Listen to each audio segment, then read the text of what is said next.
Caleb Sterling, a man whose name was synonymous with five-star luxury and effortless success, felt like a ghost in his own history. He sat hunched over a small, wobbly table in the darkest corner of the Blue Note legacy, the New Orleans jazz club his father had poured his soul into, and the one establishment in his vast empire that was now quietly, inexplicably dying. He was undercover, dressed not in his usual bespoke suit, but in the frayed denim and worn-out leather jacket of a road-weary musician, a disguise that felt more honest than the life he usually lived. The air, which should have been thick with the vibrant, joyful notes of brass and piano, was thin and melancholic, the sparse applause for the tired house band barely registering over the hum of the air conditioning. He had ordered a black coffee 20 minutes ago, and it still hadn't arrived. He was about to leave, his heart heavy with a familiar, suffocating disappointment. When she approached, she moved with a quiet, efficient grace, a ghost of a different kind, her server's uniform clean but worn, her posture radiating a resilience that seemed out of place in the defeated atmosphere of the club. "Your coffee, sir," she said, her voice a low, melodic murmur with the faintest hint of a Nigerian accent. "I apologize for the delay." As she placed the heavy ceramic mug on the table, her eyes dark, intelligent, and startlingly perceptive met his for a fraction of a second.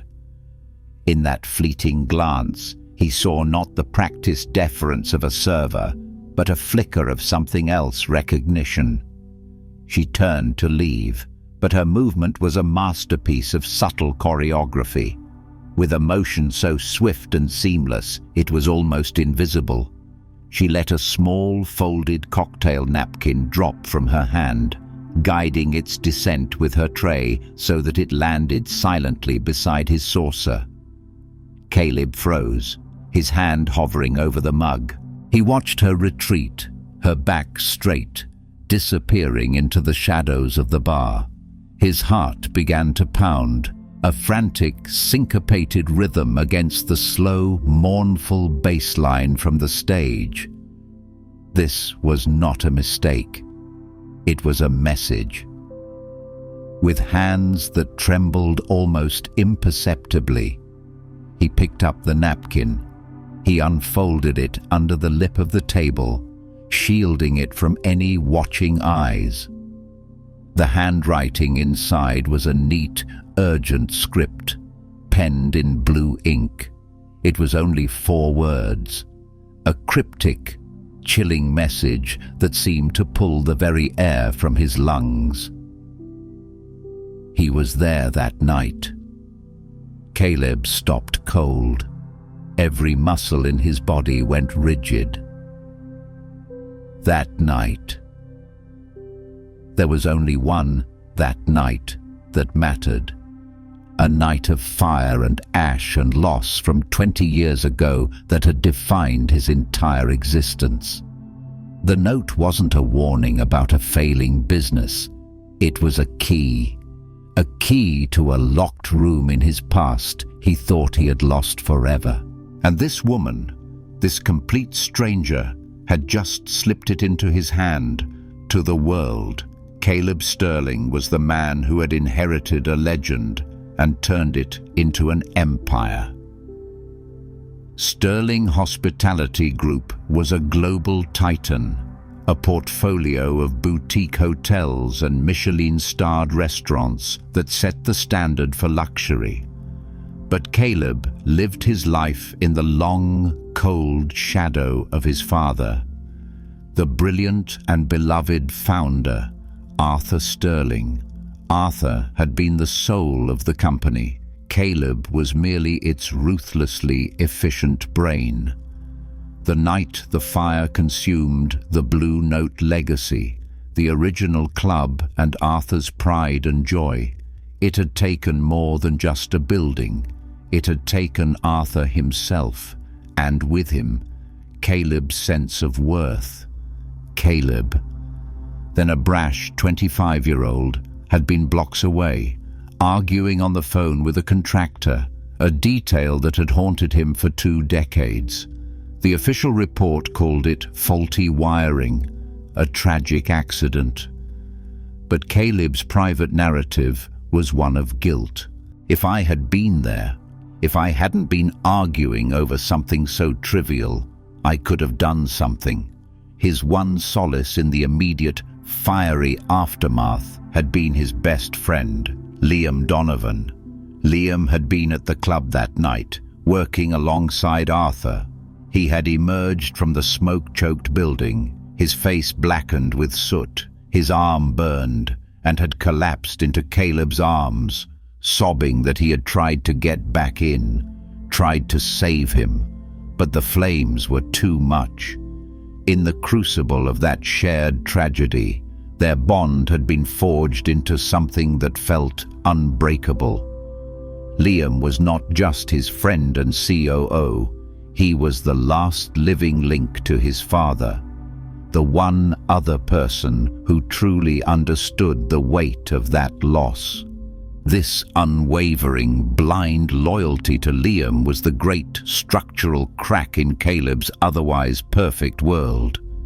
He had handed Liam complete operational control of the company, trusting his judgment implicitly. He never questioned the meticulously crafted reports Liam presented, reports that always had a plausible explanation for any anomaly.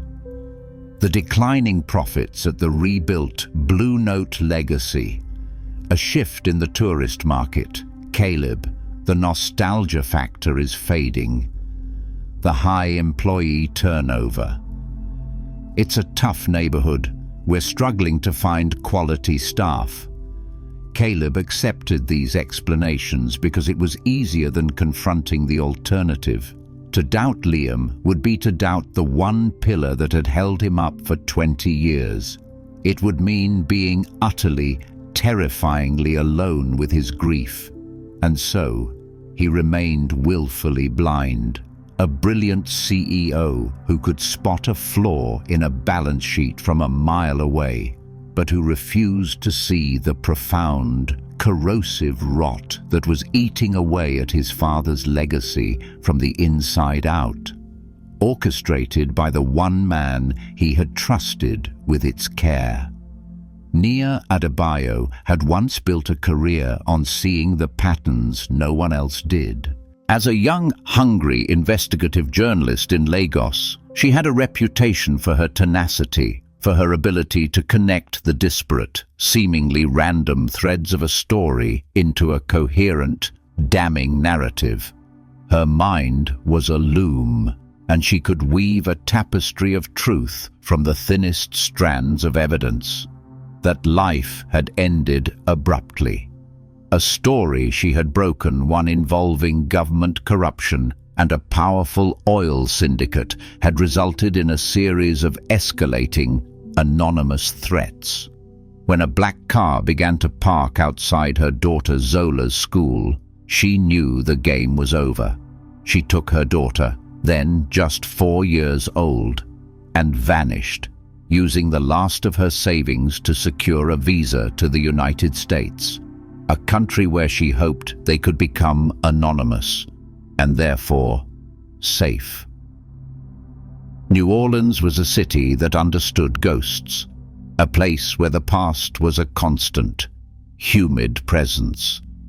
It suited her, but her impressive portfolio of hard-hitting journalism meant nothing to potential employers who saw only an immigrant with no U.S. work history. So she took the work she could find, the work that allowed her to be present for Zola, the work that made her invisible. Serving tables at the Blue Note legacy was a means to an end, a quiet port in the storm of her upended life. But a journalist's mind never truly rests. It observes, it analyzes. And from her vantage point in the shadows of the club, Nia saw a story unfolding. She saw the fear in the eyes of the older staff, the ones who remembered Arthur Sterling and his fierce, paternal loyalty. She saw the way they would fall silent whenever Liam Donovan entered the room, his easy charm a thin veneer over a core of cold, dismissive cruelty. She saw the numbers that didn't add up. She saw the invoices from food and liquor vendors she had never seen make a delivery. She saw the nightly cash deposits that seemed impossibly low for a club of this size, even on a slow night. And she heard the whispers in the kitchen, stories of promised raises that never materialized, of hours being cut for anyone who dared to question Liam's management. She was not a waitress. She was an undercover reporter on the most important beat of her life. Tucked away in a small, locked file on her laptop was a growing collection of her observations dates, names, discrepancies. Her most prized possession, a small, silver fountain pen her father had given her, became her symbol. She carried it with her always, a quiet, personal reminder of a past life, a past self, that she had been forced to bury. She was no longer chasing headlines, but she could not, would not, stand by and watch a good man's legacy be dismantled by a petty, cruel tyrant. She was just waiting for the right moment, for the one person who might have the power to listen. And tonight, when she saw a man with Arthur Sterling's sad, familiar eyes sitting alone in the corner, she knew that moment had arrived. The collision was a quiet act of cruelty, a public execution of a man's dignity. It happened during the late afternoon staff meeting, a weekly ritual that Liam Donovan used not to motivate, but to intimidate. He would stand before the assembled team of servers, bartenders, and kitchen staff, his arms crossed, a look of bored disappointment on his face, and systematically dismantle someone's self-worth. This week, his target was Henry, the club's head chef. Henry was a man in his late 60s, a culinary artist whose gumbos and jambalayas were the stuff of local legend. He had been with the Blue Note legacy since the beginning, a loyal friend and employee to Arthur Sterling, and the last remaining link to the club's golden era. Henry. Liam began, his voice a silken, condescending drawl. The food cost reports from last week were alarming. It seems we're wasting an extraordinary amount of product. Can you explain why your kitchen is suddenly so inefficient, Henry? A proud man whose hands were gnarled from a lifetime of hard work stood his ground. There's no waste. Mr. Donovan, he said, his voice a low, respectful rumble. My team uses every part of the product. The numbers you're looking at, they don't reflect what's actually happening in my kitchen. It was a brave, quiet accusation. Henry was a cook, not an accountant, but he knew his inventory. He knew that the amount of food he was ordering did not match the profits the club was reporting. Liam's smile was a thin, predatory line. Are you suggesting my reports are inaccurate? Henry, are you a cook, questioning the financial oversight of this establishment? He let the question hang in the air, a public challenge to Henry's place, his authority, his very competence. The staff shifted uncomfortably. They all knew Henry was right. They had all seen the boxes of prime steak and expensive liquor discreetly loaded into Liam's car late at night, but they were all too scared to speak. All but one. He's not questioning your oversight. Mr. Donovan, A clear, steady voice said from the back of the room, "He's questioning your math." Every head turned. It was Nia Adebayo. She stood with her hands clasped behind her back, her expression calm, her gaze fixed on Liam. The collision was instantaneous. The anonymous waitress had just stepped into the line of fire for the old chef. Liam's eyes narrowed into slits. A slow, dangerous smile spread across his face. "Well, well," he said, his voice dripping with venom. "The waitress has an opinion on our financial reports. How fascinating. Please, Nia, enlighten us. Share your brilliant Ivy League analysis." The sarcasm was a physical blow, designed to humiliate her, to put her back in her place. It was then that Caleb Sterling, who had come to the club unannounced to discuss a new menu with Henry, walked into the back room. He stopped in the doorway, a silent witness to the scene, his best friend, his COO, publicly belittling a respected, long-time employee and a young waitress. He saw the fear and resentment in the faces of his staff. He saw the proud, wounded dignity in Henry's eyes. He saw the cold, bullying arrogance on Liam's face, and he felt nothing. A weary, familiar paralysis. He was the owner, the man in charge, yet he felt like a guest at a play he didn't understand. He hated confrontations. He trusted Liam to handle these things. It was easier that way. So he did nothing. He remained in the doorway, his silence a quiet, devastating vote of confidence in the bully.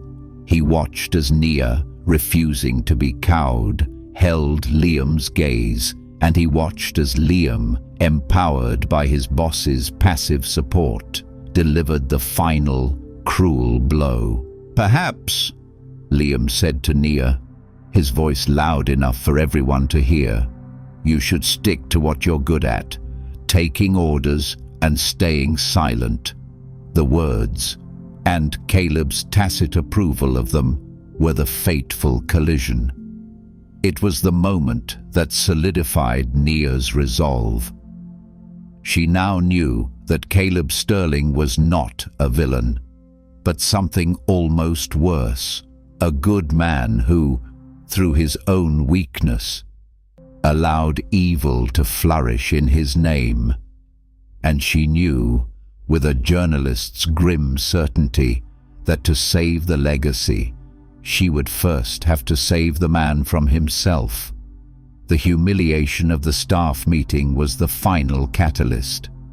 Nia knew she could no longer wait for the perfect moment. She had to create it. That evening, her resolve hardened into a plan, a single, high-stakes gamble. She had seen Caleb Sterling's name on the reservation list for a quiet corner table, under an alias she had quickly deciphered. She knew he was coming not as the CEO, but as a ghost, to sit in the shadows and observe the slow decay of his father's dream. This would be her only chance. Her unconventional action was not one of confrontation, but of quiet, surgical precision. It was an act of pure, distilled journalism. Before her shift, she took a simple, clean cocktail napkin. With the silver fountain pen she always carried, she wrote the 4 cryptic and electrifying words. She chose them with an editor's precision. They were not an accusation. They were a hook. They were not a statement. They were a question designed to haunt him. When she saw him sitting in the corner, the disguise of a road-weary musician, a perfect, painful metaphor for his own lost soul, she knew she was right. He was not here as a boss inspecting his property. He was here as a son mourning a grave. Her approach was a masterclass in subtlety. The walk across the floor, the placement of the coffee, the seemingly accidental drop of the napkin, it was a dance of calculated risk. She had to deliver the message without being seen by Liam's ever-watchful lieutenants in the staff. The brief, intense eye contact she made with Caleb was a silent, desperate plea. "I have the truth. Are you brave enough to listen?" The moment she walked away, her heart hammered against her ribs, but her mission was complete. She had planted the seed. For Caleb, the napkin was a grenade rolled gently onto his table. The 4 words, "He was there that night," detonated the carefully constructed piece of his last 20 years. He, the pronoun was a blank space, a terrifying void his mind immediately filled with the one name that made sense: Liam. And that night, there was no other night. The night of the fire. The note was a direct contradiction of the foundational myth of his adult life, the story of Liam, the hero, the survivor, the loyal friend. This anonymous waitress, this stranger, was claiming that Liam had not just been a victim of the fire, he had been a witness, and if he was a witness who had lied, what else had he lied about? The seed of doubt, planted by Nia's courageous, unconventional act, began to sprout with a terrifying, unstoppable force. He looked around the decaying club, at the tired staff, at the empty tables, and for the first time, he saw not the unfortunate result of a shifting market, but the deliberate, managed decline of a crime scene. He began to question everything: the financial reports, the high turnover, the convenient excuses.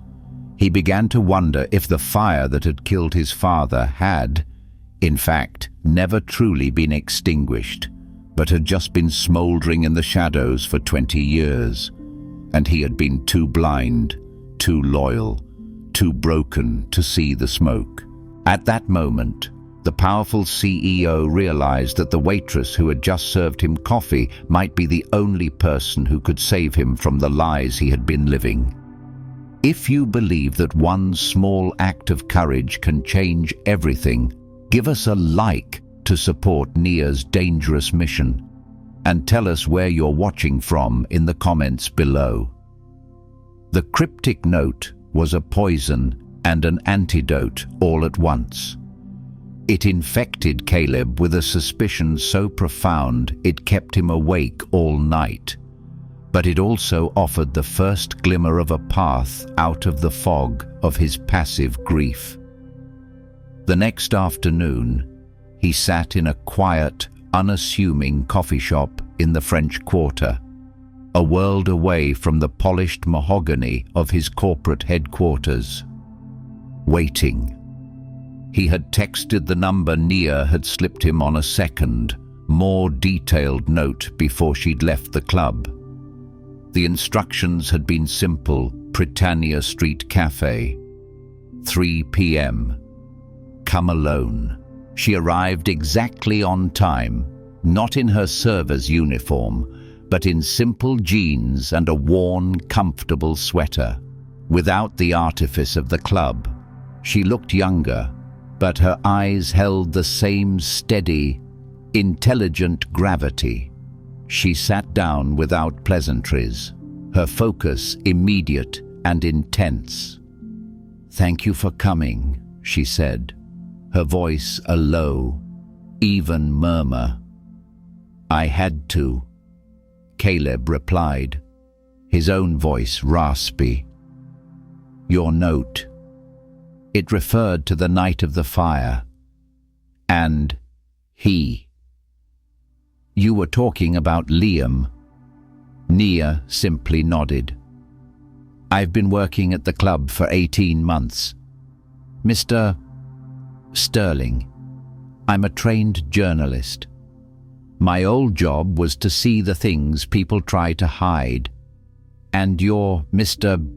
Donovan, she said.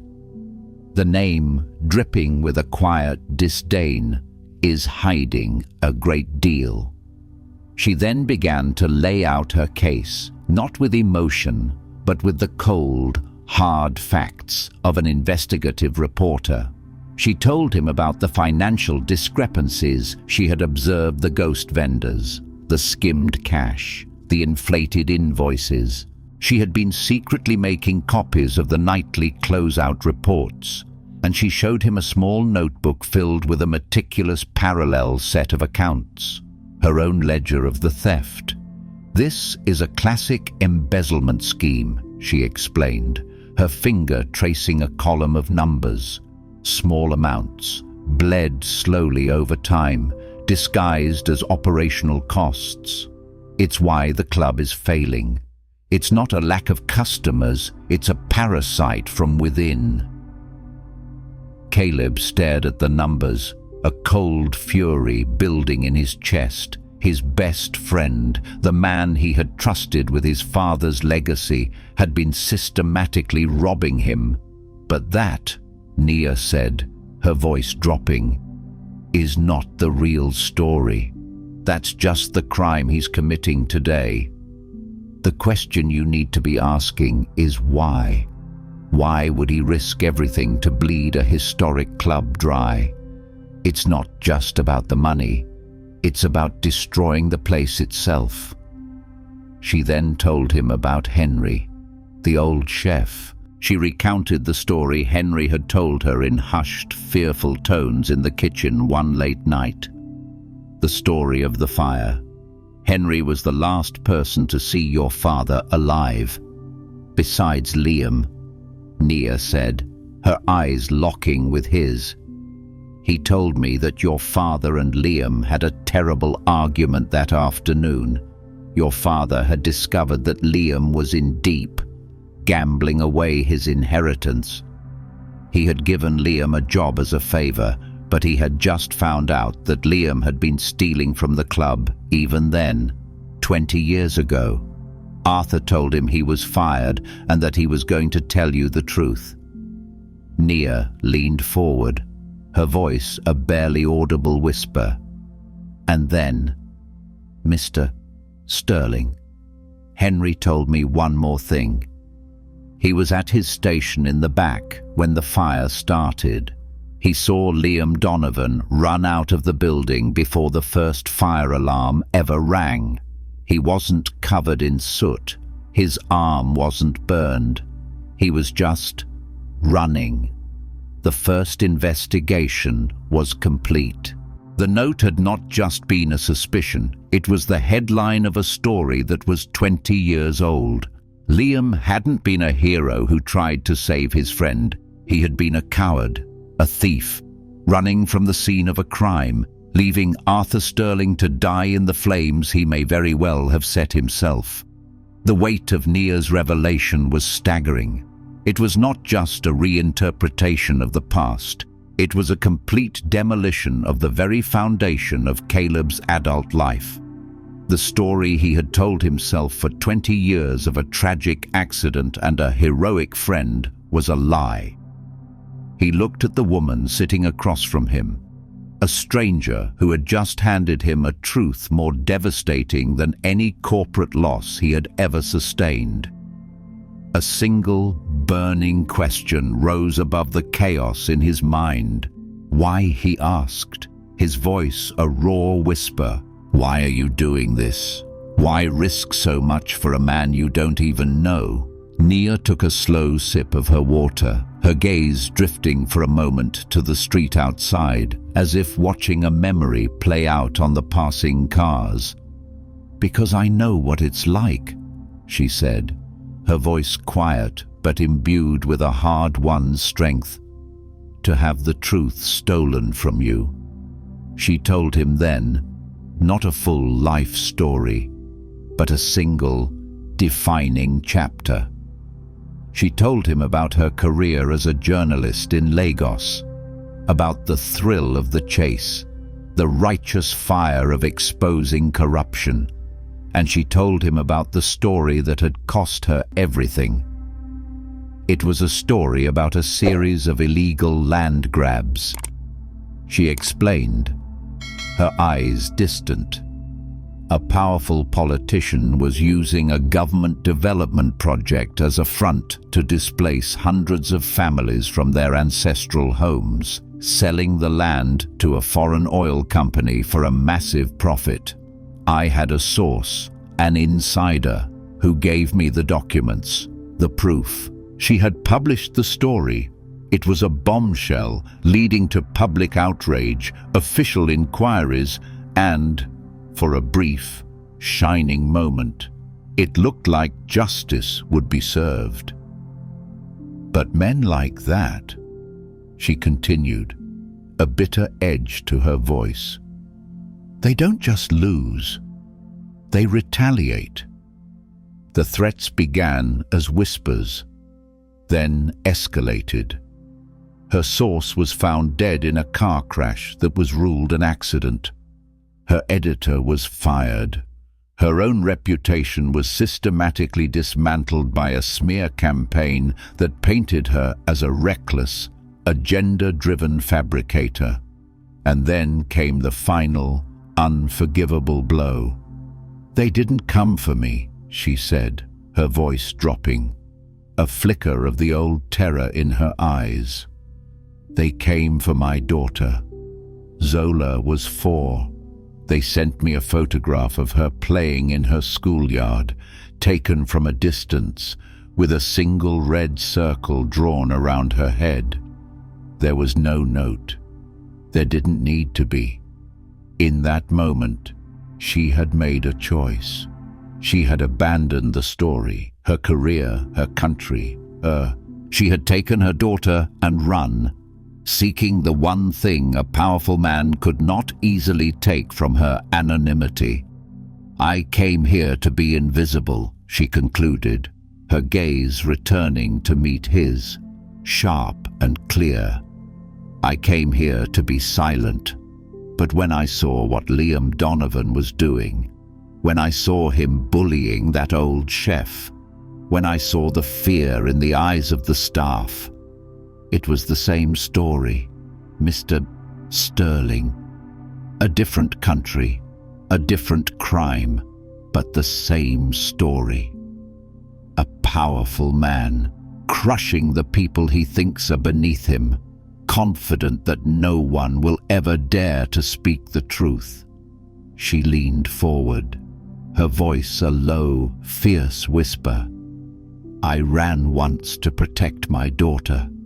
I will not run again. I am doing this because your father, a man I never met, deserves to have his story told. I am doing this because that good old chef deserves to work with dignity. And I am doing this," she said, her eyes boring into his, "because I will not let another bully win. Not on my watch." Caleb sat in stunned silence. The hero's secret was not just her past profession. It was her own profound, unhealed wound. She was not just an observer of his story. She was a participant in a battle she had been fighting her entire life. Her fight against Liam was not just for him or for his father. It was for the source she had lost, for the career that had been stolen from her, for the life she had been forced to leave behind. It was her own, long-delayed act of justice. Nia's story was a key, unlocking a part of Caleb's memory he had sealed away for 2 decades. The fire. He had always remembered it as a chaotic blur of smoke, heat, and panic. But now, with the terrible new context Nia had provided, he forced himself to walk back into that night, to look past the flames and search for the details he had been too traumatized, or perhaps too willing, to ignore. He remembered the argument. He had been on the phone, standing on the street corner a block away, arguing with a difficult supplier. He had seen the first flicker of orange light in the club's upstairs office window, had heard the faint, distant pop of a window shattering. He had started running. He remembered Liam staggering out of the main entrance, his face a mask of performative horror. I tried. Caleb. I tried to get to him. Liam had coughed, a dry, theatrical hack that now seemed utterly false. There had been a smudge of soot on his cheek, perfectly placed, like an actor in a play. But his clothes, his hair, they were largely untouched by the inferno he claimed to have just escaped. The trap, the buried truth, was in the details. He remembered the fire marshal's initial report, a detail that had been quickly superseded by the final accidental ruling. The marshal had noted the presence of an accelerant near the office doorway, suggesting the fire had spread with an unnatural speed. But Liam, with his powerful family lawyers, had argued that it was probably cleaning fluid, a common chemical in a restaurant, and the point had been dropped, lost in the bureaucratic shuffle. The most damning memory, the one he had subconsciously suppressed for 20 years, came back to him with the force of a physical blow. He remembered seeing his father's vintage silver lighter, a treasured gift from Caleb's mother, in Liam's hand just the day before the fire. Liam had admired it, flicking the cap open and closed. "Can I borrow this?" Arthur, he had asked. "I'm trying to quit smoking, but I need something to do with my hands." That lighter had never been found in the wreckage. The pieces clicked into place with a sickening, final thud. Liam, facing financial ruin and the exposure of his theft, had not just seen an opportunity in the fire. He had created it. He had used an accelerant to ensure the blaze would be swift and destructive, destroying the very financial records that would have incriminated him. He had used Arthur's own lighter, a symbol of family love, as the instrument of his murder. And he had run, leaving his friend, his mentor, the man who had treated him like a son, to die, only to emerge moments later as the sole, heroic witness. The trap had not just been the fire, it had been the 20 years of lies that followed. It was the masterfully constructed narrative of a shared tragedy that had allowed Liam to burrow himself into the very heart of Caleb's life and company, like a parasite, slowly draining its resources and its soul. He had turned Arthur Sterling's legacy into his own personal bank account, all while playing the part of the grieving, loyal friend.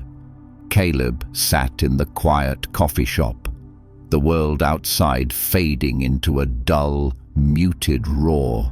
The truth was a poison, burning through his veins, incinerating the last vestiges of his own innocence. His best friend had not just let his father die, he had murdered him, and he had been getting away with it for 2 decades. Caleb left the coffee shop a changed man. The passive, grief-haunted CEO was gone, replaced by a cold, calculating instrument of vengeance. He now had a singular, all-consuming purpose to dismantle Liam Donovan's life with the same meticulous, patient cruelty that Liam had used to destroy his father's. His first moves were subtle, executed from the sterile quiet of his Manhattan penthouse. He didn't fire Liam. He didn't confront him. Instead, he began to quietly reclaim control. He initiated a full top-to-bottom, unscheduled audit of the entire Sterling Hospitality Group, framing it as a necessary step for a planned international expansion.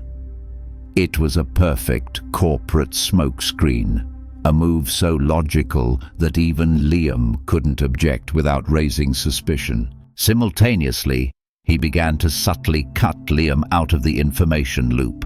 Key meetings were rescheduled at the last minute. Important emails were accidentally misaddressed.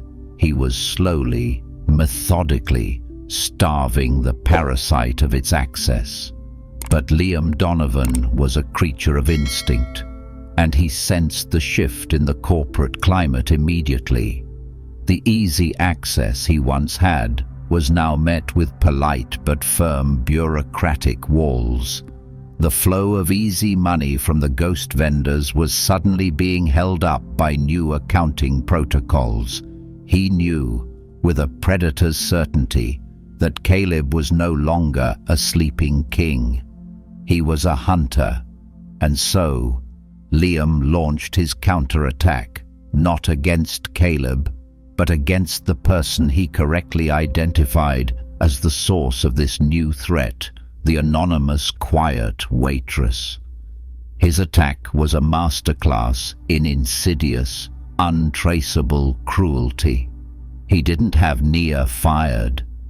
That would be too obvious. Instead, he made her life a living hell. It started with a visit from an immigration enforcement officer at her apartment building. It was just a routine check, the officer said, but the message was clear. Her visa status, her very right to be in the country, was being scrutinized. The visit left Nia shaken, the old fear of instability and deportation creeping back in. Then, her daughter Zola's small public elementary school suddenly announced a zoning review. A notice was sent home stating that due to overcrowding, some students might be transferred to a different, less reputable school across the city. It was a bureaucratic nightmare designed to create chaos and terror for a single mother whose one constant was her daughter's stable school environment. The final blow was the most personal. Liam, in his capacity as COO, had access to the company's employee assistance program records. Nia, in a moment of desperation months ago, had used the service to find a low-cost therapist for Zola to help her deal with the trauma of their flight from Nigeria. Now, an anonymous formal complaint was filed with Child Protective Services in New Orleans, suggesting that Zola's mother was unstable and that the child might be in a neglectful environment. Liam was a snake, and his venom was not a quick-acting poison, but a slow, corrosive one. He was attacking the very foundations of Nia's life, her legal status, her child's stability, and her fitness as a mother. He was trying to bury her in a mountain of bureaucratic fear and red tape, to overwhelm her, to break her spirit, to force her to retreat back into the silence where he thought she belonged. He wasn't just trying to win, he was trying to erase her. The CPS complaint was a devastating blow. It was a weapon designed to hit Nia where she was most vulnerable, threatening the one thing she had sacrificed everything to protect her daughter. The fear that had been a low hum in the back of her mind now became a roaring, terrifying crescendo. Liam was not just trying to silence her, he was trying to take her child. She was alone, an immigrant with no family, no resources, facing a city bureaucracy that could easily be swayed by the whispers of a powerful, well-connected man. But she had one ally she hadn't counted on. When the notice for the mandatory CPS interview arrived, she called Caleb, her voice for the first time trembling, the mask of the stoic journalist finally cracking. "I can't lose her. Caleb," she whispered into the phone. "She's all I have." "You won't," Caleb replied, his voice a low, steady anchor in her storm of fear. He has underestimated us both. Caleb had been preparing for this. He had anticipated that Liam would strike at Nia, and he had used his considerable resources to find an ally from within the system. He had hired the best, most feared, and most respected family law attorney in the state of Louisiana, a woman named Judge Althea Beaumont.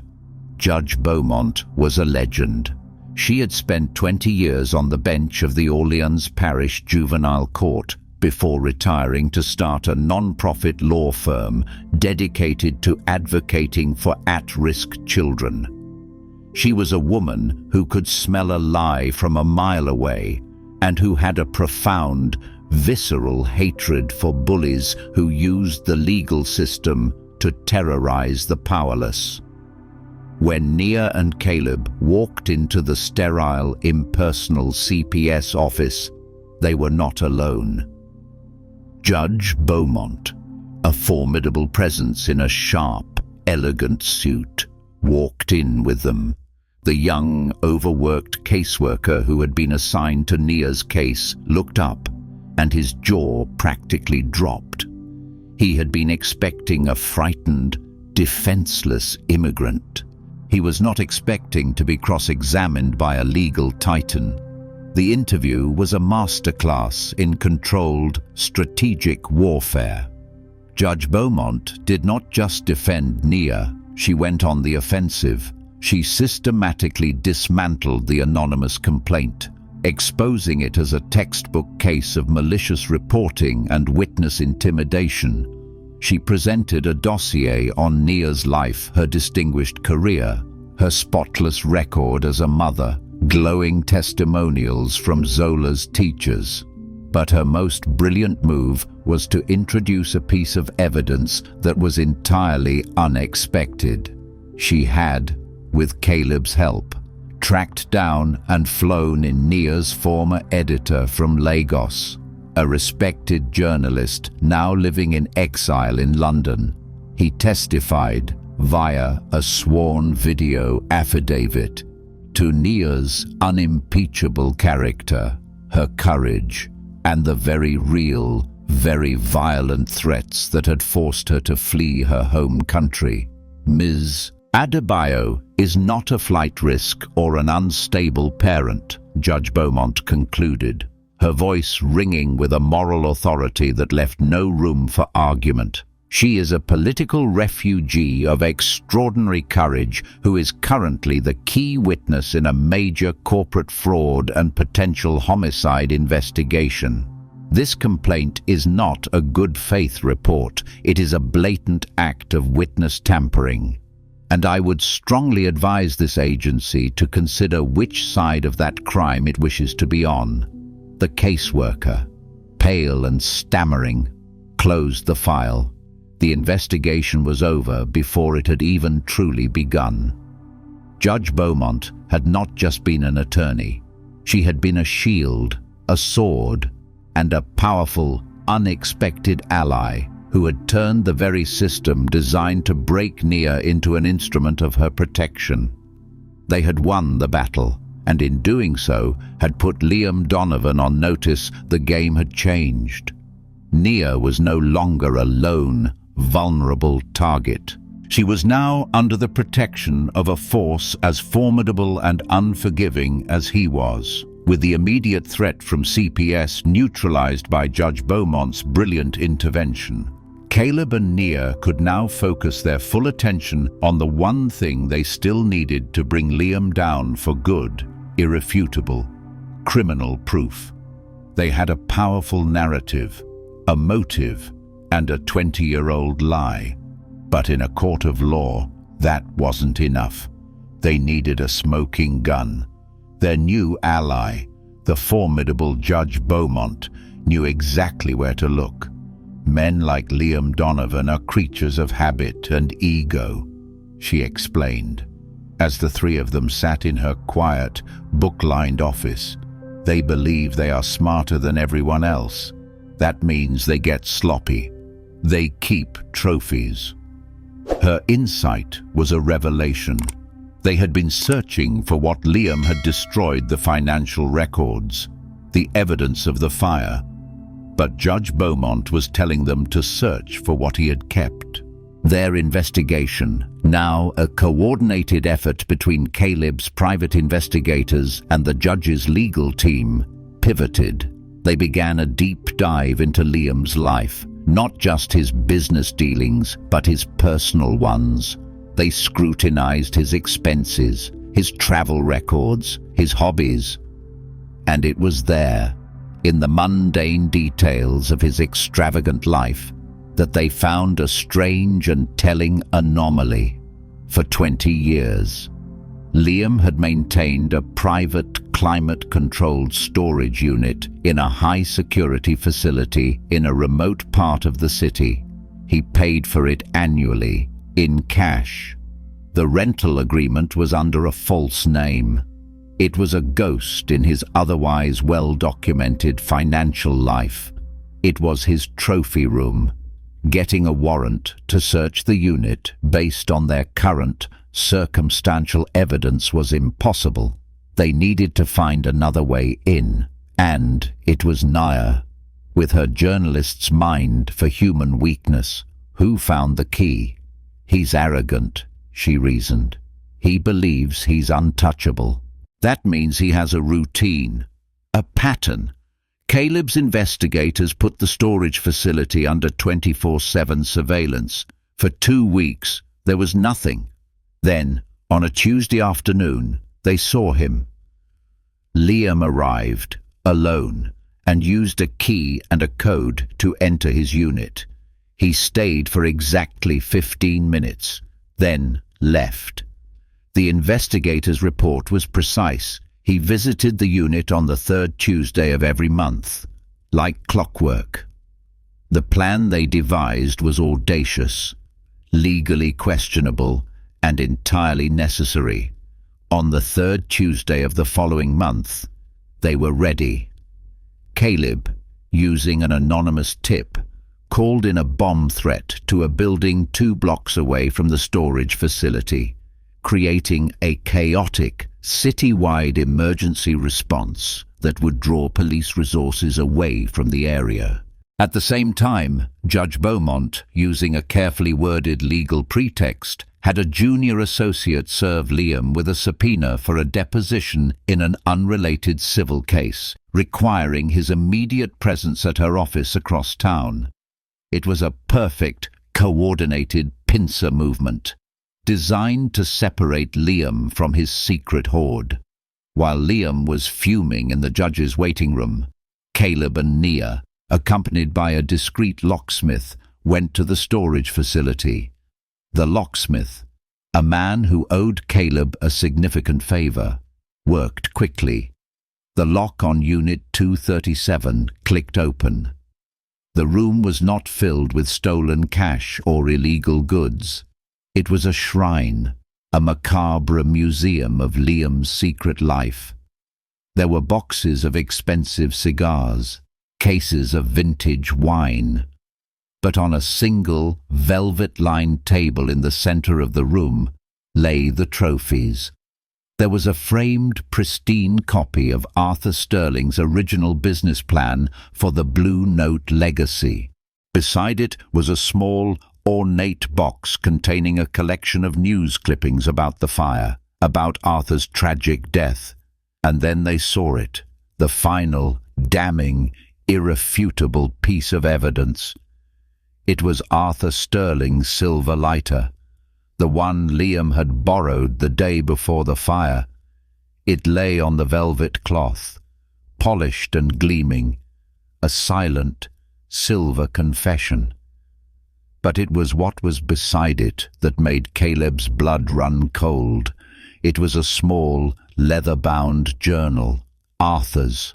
It must have been on his desk the night of the fire, the one thing Liam had grabbed before he fled. With trembling hands, Caleb opened it. The last entry was dated the day of the fire. The handwriting was his father's, strong and clear. Spoke with Liam this afternoon. The entry read, confronted him about the missing funds. He didn't just confess, he laughed, said the company owed him, said I was a sentimental old fool. I told him he was fired. He became enraged. There was a look in his eyes I've never seen before, a coldness. He said I would regret it. I believe him. I'm meeting with Caleb tomorrow to tell him everything. I hope I'm not too late. It was a voice from the grave, a final, heartbreaking letter from his father, not just naming his killer, but describing his own fear in the final hours of his life. This was not just a smoking gun.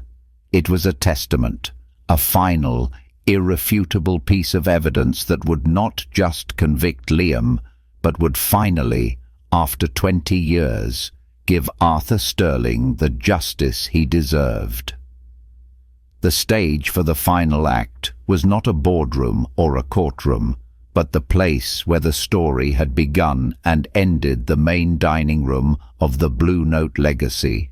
Caleb, with a quiet, somber determination, had announced a private invitation-only event to honor his father's memory and unveil a new direction for his flagship restaurant.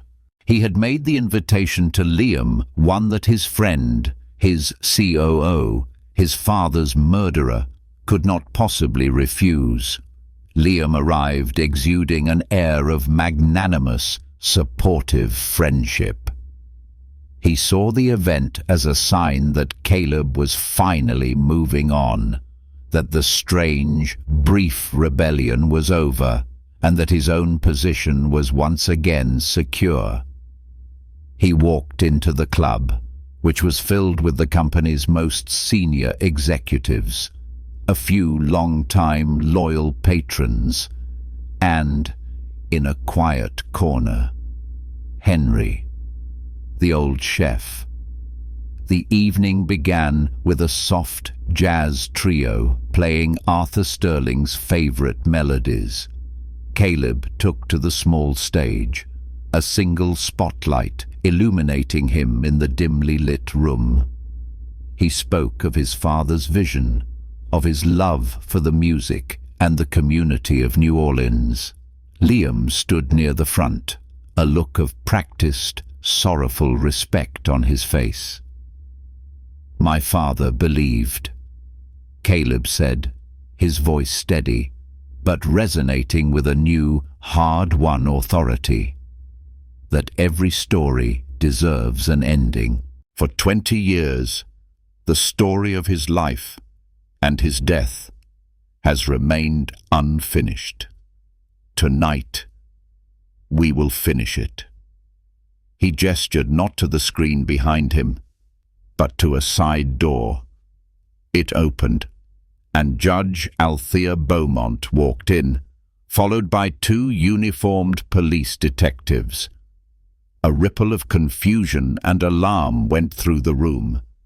Liam froze, his convivial mask faltering, a flicker of pure animal panic in his eyes. "Liam Donovan," Caleb said, his voice now as cold and clear as a winter morning, his eyes locking with the man he had once called his brother. 20 years ago, my father wrote his final words.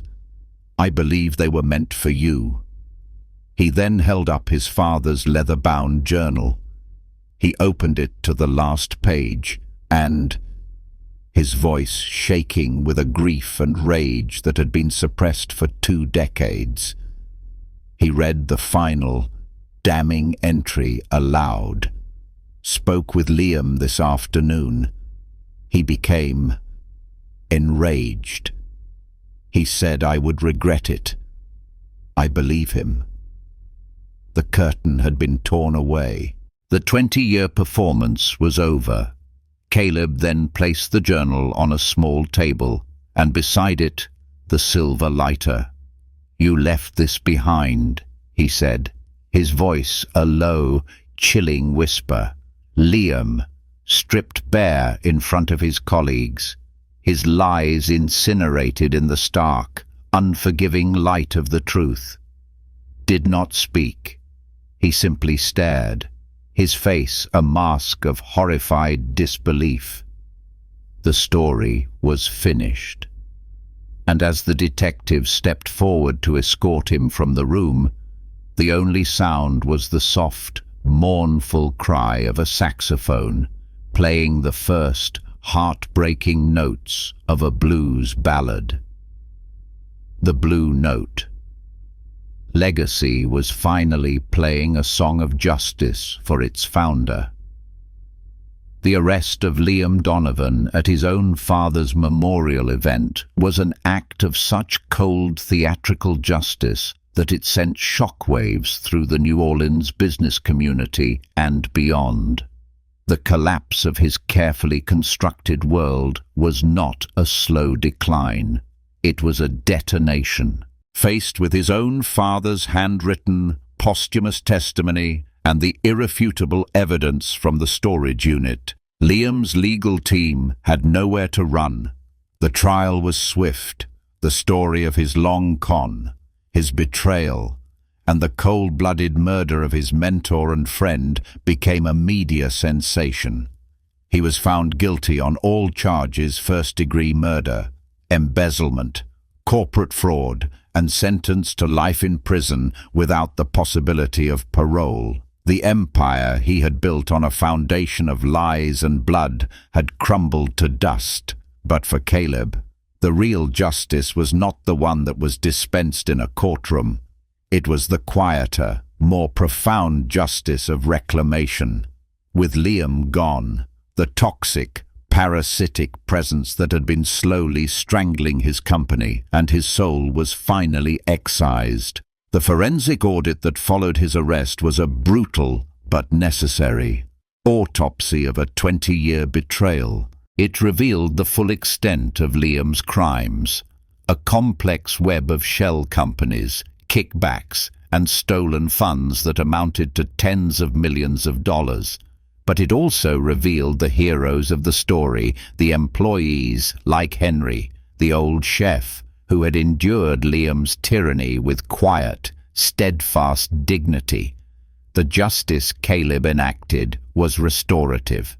He did not just fire the managers who had been complicit in Liam's schemes. He promoted the ones who had been marginalized. Henry was given a partnership stake in the Blue Note legacy, his culinary vision now the guiding force of the restaurant. Other long-time loyal employees were given management positions, their institutional knowledge and integrity finally recognized and rewarded. And then there was Nia. She had no desire to return to the world of corporate intrigue. Her work was done. But Caleb knew he owed her a debt that could never be repaid with a simple check. He understood that what had been stolen from her in Nigeria was not just a job, but a voice, a purpose. The justice he offered her was the one thing he knew she truly valued: a platform. He established a new, independent investigative journalism foundation, funded by the very money his legal team had clawed back from Liam's hidden accounts. He called it the Nia Adebayo Initiative for Truth. He gave Nia complete autonomous control as its founding director, with a single, simple mandate to fund and protect the kind of fearless, independent journalism she had once practiced, to go after the bullies, the corrupt, the powerful, and to give a voice to the voiceless. It was not just a job, it was the restoration of her stolen legacy. The collapse of a villain's world had become the foundation for the hero's new one. With the ghosts of the past finally laid to rest, a new, quieter dawn broke over Caleb Sterling's world. The conviction of Liam Donovan was a brutal but clean amputation. It hurt, but it stopped the spread of the poison that had been sickening his life for 20 years. The man who emerged from the wreckage was not the haunted, guilt-ridden CEO, nor the cold instrument of vengeance he had briefly become. He was someone new, a man humbled by the truth and galvanized by a renewed sense of purpose. The Blue Note legacy was reborn, under the guidance of Chef Henry and a new, empowered management team. The club shed its tired, defeated atmosphere. It once again became a vibrant, joyful hub of New Orleans culture. Its tables filled, its music alive, its profits soaring. But it was more than a business now. It was a symbol of resilience, a testament to the idea that a foundation built on integrity could not only survive, but thrive. Nia Adebayo, for her part, stepped into her new role as the head of the Sterling Adebayo Initiative with a quiet, fierce determination. She assembled a small, dedicated team of young, hungry journalists, mentoring them, guiding them, and funding the kind of deep, investigative work that had become a rarity in the modern media landscape. They didn't chase scandals, they pursued stories of quiet injustice, of corporate malfeasance, of ordinary people fighting against powerful systems. Nia had found her voice again, and now she was using it to amplify the voices of others. And then there was the matter of her and Caleb, their relationship.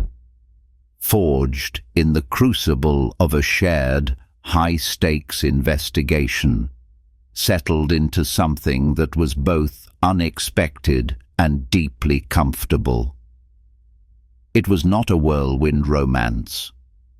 It was a slow, quiet rebuilding of trust. A partnership of two survivors who understood the landscape of each other's scars. He would visit her at the Foundation's downtown office, a bright, bustling space, a world away from the quiet gloom of the club. He wouldn't come as a benefactor, but as a friend, a sounding board. She, in turn, would bring her daughter, Zola, to the newly renovated Blue Note legacy on Sunday afternoons for the weekly jazz brunch. It was during one of these brunches, as Zola danced with unrestrained joy to the sound of a vibrant brass band, that Caleb turned to Nia. "My father would have loved this," he said, his voice quiet amidst the cheerful noise. "He would have loved what you've done, what you've helped me to do." Nia simply smiled, a genuine, unguarded smile that still had the power to take his breath away. "He would have been proud of the man you've become, Caleb." The new dawn was not a single, dramatic sunrise, but a series of small, quiet moments of grace. It was the sound of honest music in a restored club. It was the sight of a young journalist, funded by their initiative, winning her first award. It was the easy, comfortable silence between two people who no longer needed to hide their wounds. It was the sound of a little girl's laughter, a sound of pure, uncomplicated joy. Finally, filling the air. 1 year later, on a warm, starlit New Orleans evening, the Blue Note legacy was celebrating its grand reopening, an event that marked not just its survival, but its triumphant rebirth. The club was packed, the air electric with the vibrant, joyful energy it had not known in decades. Caleb Sterling stood near the bar, not as the owner, but as a guest. He watched as Chef Henry, now a celebrated local icon, moved through the room, accepting congratulations. He saw employees who had once worked in fear, now laughing with the patrons, their pride in their workplace palpable. His gaze found Nia across the room. She was in deep conversation with Judge Beaumont and a young city councilwoman, her expression animated, her hands tracing a point in the air. She was no longer the silent waitress. She was a force in her own right, a respected and influential voice in the city. Beside her, her daughter Zola, now 7, was patiently explaining the difference between a trumpet and a trombone to an amused patron. Later, as the band took a break, Caleb and Nia found themselves alone for a moment on the club's small wrought-iron balcony, overlooking the bustling street. The sounds of the city, the distant cry of a steamboat on the Mississippi, the laughter from a neighboring courtyard were a familiar, comforting melody. "It's a good night," Nia said, her voice a soft murmur. "It's a perfect night," Caleb corrected gently. He reached into his jacket pocket and pulled out a small velvet box. He didn't kneel. He didn't make a grand, public spectacle. He simply opened it. Inside, nestled on the dark velvet, was not a diamond, but a single, perfect, luminous pearl, set in a simple, elegant silver band. "I know you're not a woman who is impressed by diamonds," he said, his voice quiet and full of a sincerity that was now his natural state. "But a pearl is different. It's a thing of beauty that is created from an irritation, from a wound." It felt appropriate. Tears welled in Nia's eyes. She didn't speak. "I am not the man I was a year ago. Nia," he continued, "you and your incredible courage, you didn't just help me find justice for my father. You helped me find myself. I am a better man because I know you, and I want to spend the rest of my life trying to be a man who is worthy of you and Zola." He took her hand. "Nia Adebayo, will you marry me?" She didn't answer with words. She simply stepped forward and kissed him, a kiss that was not about passion or romance, but about a deep, quiet, and profound homecoming. The legacy they were building was no longer just about a restaurant or a foundation. It was a legacy of second chances. A legacy that proved that from the deepest wounds, the most beautiful things can grow. It was the legacy of Arthur Sterling, a good man whose story was finally being told. It was the legacy of Nia, a woman who had found her voice and used it to change the world. And it was the legacy of Caleb, a man who had lost his father, but had, in the end, found a family. As they stood on the balcony, the joyful, defiant sound of a jazz trumpet soared into the New Orleans night, a promise of a future that would be filled with honest, beautiful music.